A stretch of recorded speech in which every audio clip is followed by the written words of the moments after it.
Hello, welcome to my WWE Survivor Series 2020 review. I'm joined by Brad. How are you doing today, mate? I was doing very good until Survivor Series. Oh yeah, let's get on with this show. First off, we had a pre-show battle royale that Oh, The Miz won. It was actually a pretty good battle royale. Didn't even have Big E. I thought they were pushing Big E, and he wasn't even in a battle royale. He turned up for 5 seconds on the show. Great push for him, yeah. I mean, he had a pretty cool entrance with the New Day. Yeah, we'll get onto that in a minute. But yeah, The Miz won. If they're making him WWE champion at some point next year, then this is a good way to kind of build him back up a bit more. Yeah, but it's going to be the same thing as it was. He's already had his Money in the Bank. He's already cashed it in. Give Yeah, it to Otis. Otis can be that unsung hero, the the face of the company. What can't he? You know? yeah, the face that's covered in food because all they do is fat jokes about him. Yeah, yeah. That's the problem. I would give the match, the Battle Royale, 3 out of 5. I found it very entertaining. That's a bit generous. I enjoyed I would say it. it was. I would say it was the Hurt Business. Their little segment when they was all eliminated. That was probably the best part about it. So I'd probably give it a 2.5. Fair. Then we kick off with the main show, Team Raw versus Team SmackDown for the men. It was just a complete clean sweep. I'm not too sure why they started with that match. Yeah, neither do I. It was good. I mean, Seth Rollins basically is broken because he's like, Sheamus, kick me I now, bro. I laughed so hard when he actually What kicked him in the face. So what the fuck? That was probably the highlight of the match. Oh, the highlight of my year, mate. This year's been terrible, but Sheamus kicking Seth Rollins in the face has made it a whole lot better. Yeah, I would give that match 3 out of 5 as well. I'm gonna give it a high score only because of the ending when they were it was like a fairy tale ending when they all started hugging and being like, yes, lads, we did it. So I'm gonna give it a 4.5. Damn. And Yeah. Sheamus did bits, so bit bias. Yeah. Then we had a shit Street Profits promo followed by a really good entrance because for some reason the New Day were dressed as Gears of War characters. For some Yeah, reason. because they're in Gears of War, aren't they? Are they? I don't know. I don't have an Xbox. Yeah, it was a ridiculously big promo for them going into Gears of 5. I mean, an entrance is pretty huge. Jesus. Yeah, they're all going in as characters or something. I'm not too sure, but it's huge for them. It was a good entrance. The It match was. was quite meh. I wasn't a fan of it. I Street don't Profits I don't won. like how friendly they are. I just didn't like any of the. Yeah, This match was it's the same disappointing. thing. I'd give the match a 2.25, just below average. I wasn't overly Yeah, impressed with it. I would go. I would go for a 2. We then get US champion Bobby Lashley versus Intercontinental champion Sami Zayn. He tried to duck him, but eventually Lashley gets a hurt lock in and he taps out. The You match know was. what? Meh. This match surprised me. It surprised me how decent it was. Yeah, Because I was expecting Sami Zayn to just slither his way out of another, loss. Because he always finds a way to do it. And I thought, Cedric Alexander was going to hit him. No, Bobby Lashley come behind, yeah. and I was then not expecting that. I mean, it's Oh. it's a forgetful match, isn't it? All of Yeah, tonight's I'd matches just have been give it a forgetful. 2.5. It was average for Yeah, Sami Zayn I would do the shenanigans and same. Hurt Business looking strong kind of thing. Yeah, I'll give it 2.25 too. And also, if anyone wanted to know, the Gobbledygooker won the 24/7 championship and then lost it to Akira Tozawa. 30 Yeah, years yeah. on, and the He just Gobbledygooker said makes a that. fucking appearance. Don't readjust your headsets, ladies and gentlemen. Tom just said Gobbledygooker's the 24/7 champion. Yeah. Or he was. The sad thing is, Undertaker could have been the Gobbledygooker. He was literally set to play the person inside the gobbledygooker suit. Was he actually? Yeah. No, you're trolling. I'm literally not. That was one of his plans Oh until my they chose the Undertaker character. He could have been the gobbledygooker. Yo, imagine how different the world would be. Fuck yes. To be fair, I think the gobbledygooker probably got a better send-off. He won a championship. I mean, you know. But I say, fucking gobbledygooker's now a champion. Pretty decent for a send-off. Yeah. Then Roman Reigns destroyed Jay and said, "You're not good enough. You've let down our family. You will not get respect from me," because he lost the match. Very good promo from Reigns. 5v1. I love heel Reigns. He's fantastic. I just don't like Reigns in general. Shocker. I love his work. I love his in-ring, but every time he talks, and plus he looks like Brian. You know Brian from Family Guy with the teeth? Yeah, I've noticed. Has he whitened his teeth or has he changed his teeth? Did you not see Randy Orton on Twitter? He put a picture of Brian when he got new teeth. Yeah, and he posted it. He's literally done something because his teeth just stand the fuck out every time he does something. Yeah, and plus he's got that walrus Paul Heyman. I actually do really like Paul Heyman, actually. Exactly. Can't diss him. The best manager in the WWE. And that's because there's only about one. Well, Selena. Oh, yeah. Oh, yeah, she's gone. Moving on. Sorry, Selena. Go and earn your more money on Twitch, which you actually were out earning your WWE contract on Twitch anyway. Or you know, the other site that she's on, which she doesn't even do porn on it. She just does random shit. Oh, we could talk like this, can't we? Oh, I didn't even want to say I didn't even want to say OnlyFans. Like her other site.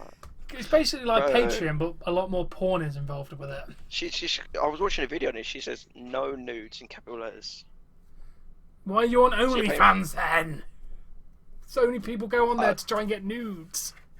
I don't see why people pay for it. I mean, you can get probably a better looking one on the. Never mind. Let's Asuka versus Sasha Banks was again. Oh, what a match! I'm sorry, but it was such a good match. I'd have to give this match a 3.5 out of 5. Sasha won. Yeah, but to be fair, dude, that's me saying this was the best match of the show.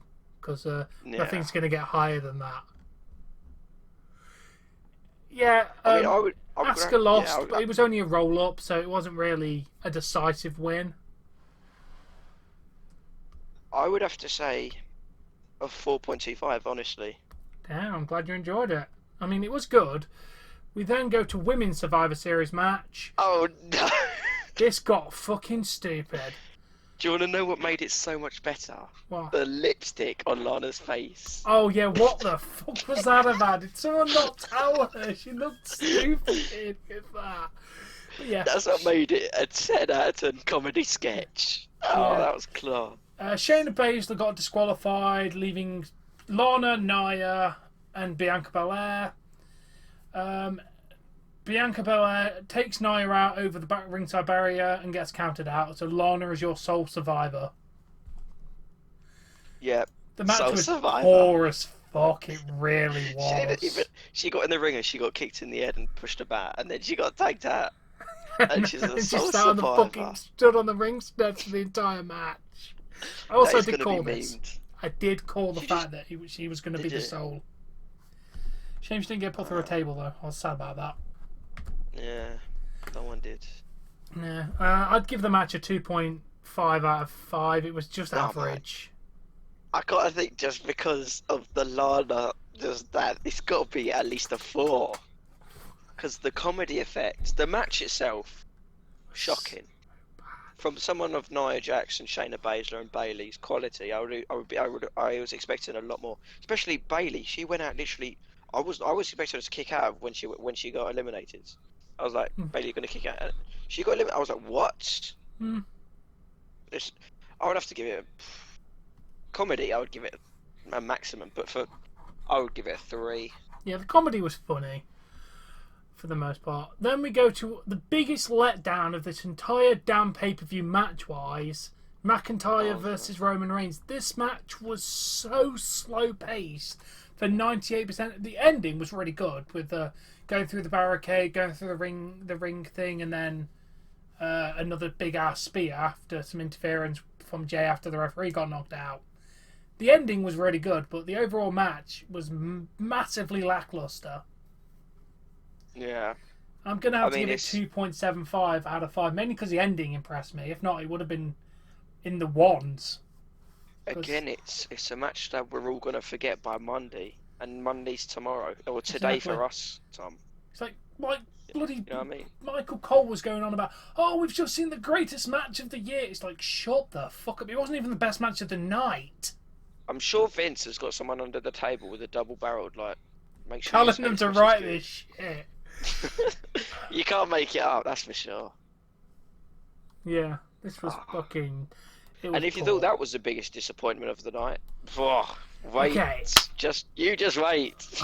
We then go to Mike Rome announcing this is the Undertaker's final farewell, and then loads of legends come out.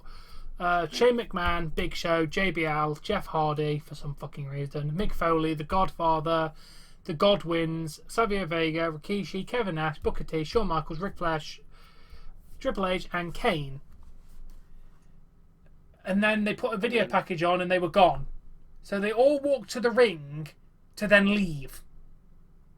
It made no fucking sense why they did that, because how are you paying homage to somebody if all you do is walk in the ring and stand there and then leave? I normally try and defend WWE in any way I can, but what they've done for Undertaker's send-off, it's actually horrifying. Yeah. My man's literally been there for 30 fucking years. He is the WWE. For a lot of people, he is their childhood and he is their favourite. Vince then talked about how he's like the most iconic and all that kind of stuff. The Undertaker then makes his normal entrance. Says, I've made this slow walk to the ring for 30 years to lay people to rest time and time the music again. Was shit to start with. What the fuck was that? They couldn't have gone any more wrong. It's like they said, here's everything that we shouldn't do. And here's everything we should do. They got rid of the page what they should do, and they stuck with what they shouldn't. Yeah. He said, my time has come to let the Undertaker rest in peace. He then did a knee and did his pose, and then Paul Bearer as a hologram came. That's saved it. Only good thing that happened. Honestly, 10 out of 10 props for having a holographic Paul Bearer and his voice in the arena. Honestly, that was a great homage to Paul Bearer as well. I got chills when that happened. But I was like, honestly, oh my God. I'd have to... I hate to have to rate this so fucking low, but they botched this up to shit. This was honestly one of the worst retiring segments they've ever fucking done. Edge got a better send-off. Fucking Mark Henry got a better fake send-off. I mean, with Edge's send-off, they kind of cut away his spear for the first time in how many years? Fucking many. So obviously, Daniel Bryan got a better send-off. This was Daniel Bryan's send-off was insane. But this was just... We're going to have random people come out and not even talk about Taker. They could have done like 2 minutes of reminiscing about Taker and, he beat me for my championship. Oh, what a legend. They didn't even have anyone talk and interact. It's like, what the fuck was this? Thank God they did the fucking documentary, because otherwise this would have been even worse. They wouldn't have. They would have been outraged. There would have been public outrage. Honestly, I'm going to have to give this a 2 out of 10, and then points only for Paul Bearer and The Undertaker entrance.